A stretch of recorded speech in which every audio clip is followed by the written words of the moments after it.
All right, I'm going to go for my best bet to Marlon Chito Vera. It's a little juicy, minus 190, but I feel comfortable playing it. Like, Chito draws a very beatable opponent here. It's his first fight since being dominated by Corey Sandhagen. And I think in hindsight, Sandhagen, he's just on a different level than Vera. And he shut down his offense completely. He frustrated Chito, like, to the point where, like, you could see Chito just didn't want to even be in the cage anymore. I don't think that's something that's repeatable for Pedro Munoz. Like, the best weapon Munoz has is he's really tough. Like, he will eat a ton of shots.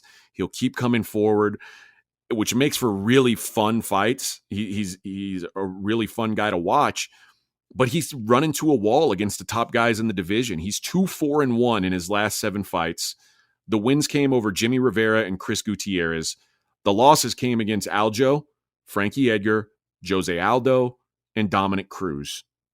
I think Vera belongs in the second category a lot more than the first category. I mean, considering Chito's last 2 wins are knockout wins over Frankie Edgar and Dominic Cruz.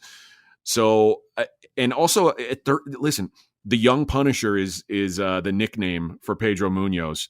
I always hate putting young in your nickname because eventually you're going to be old. And now he's the 36-year-old Young Punisher.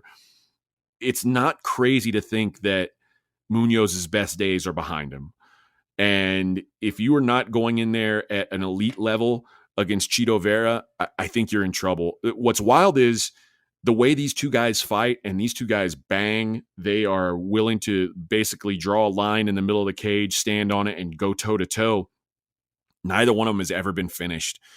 My initial thought was, I think Chito finishes Munoz, but then, like, the fact that Munoz has fought this way his entire career, like in a style that is willing to eat damage and has never been stopped, it turned me off from it. Like, you could get plus 105 on Vera inside the distance.